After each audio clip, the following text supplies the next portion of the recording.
మీరు భోజనం చేసే ప్రతిరోజు అసలు గమనించారా? మీకు తెలియకుండానే మీరు కొన్ని తప్పులు చేస్తున్నారని. ఎందుకు భోజనం తర్వాత మీకు బ్లోటింగ్ వస్తుందో తెలుసా? ఎందుకు పొట్టలో అసిడిటీ అనిపిస్తుందో తెలుసా? ఈ సమస్యలన్నీ మీరు భోజనం ముందు తినే ఆహారాల వల్లే రావచ్చు.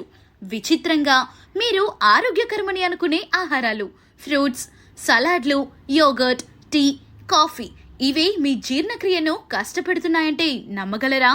మీరు భోజనం ముందు ఈ ఆహారాలు తింటున్నారా? ఎందుకు ఇలా జరుగుతుంది తెలుసుకోవాలనుందా? ఈ వీడియో చివరి వరకు చూడండి. ఎందుకంటే మీరు తెలుసుకోబోయే నిజాలు మీ ఆరోగ్యాన్ని మారుస్తాయి. ఒకసారి తెలుసుకున్న తర్వాత మీరు ఇక ఎప్పుడూ ఈ తప్పులు చేయరు. చాలా మంది ఫ్రూట్స్ అంటే ఆరోగ్యం అనుకొని ఎప్పుడైనా తింటారు. కానీ భోజనం ముందు ఫ్రూట్స్ తినటం అస్సలు మంచిది కాదు.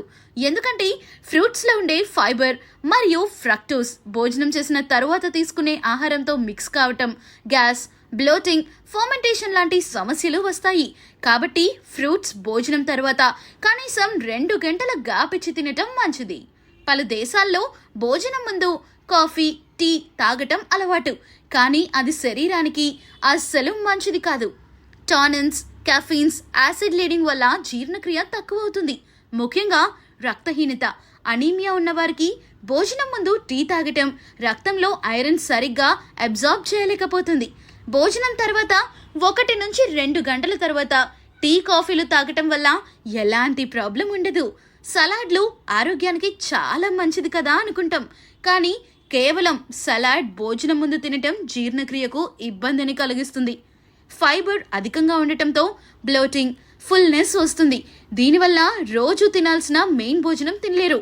సూప్స్ లేదా చిన్న స్టార్టర్స్ తీసుకోండి. కొంతమంది భోజనం ముందు పెరుగు లేదా చిన్న డెజర్ట్ తింటారు. ఇది శరీరానికి శీతలతను కలిగించి జీర్ణక్రియను తక్కువ చేస్తుంది. ఇలాంటివి భోజనం తర్వాత మాత్రమే తినాలి. అప్పుడే ప్రోబయాటిక్స్ లాంటి గుణాలు వర్క్ అవుతాయి.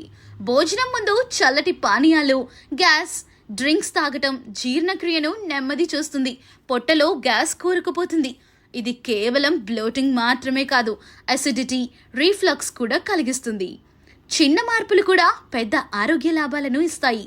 భోజనం ముందు ఏం తినాలో, ఏం తినకూడదో తెలుసుకోవటం అంటే మన శరీరాన్ని గౌరవించటం. ఈ వీడియోలో చెప్పిన వాటిని పాటిస్తే మీరు బ్లోటింగ్, అసిడిటీ, డైజెషన్ ప్రాబ్లమ్స్ తగ్గించుకోవచ్చు. మీకు ఈ వీడియో నచ్చితే లైక్ చేయండి, షేర్ చేయండి, కమెంట్స్లో మీ అభిప్రాయాలు చెప్పండి. మన ఛానల్ని సబ్స్క్రైబ్ చేసుకుని బెల్ ఐకాన్ నొక్కి మరిన్ని ఆరోగ్య చిట్కాలు తెలుసుకోండి.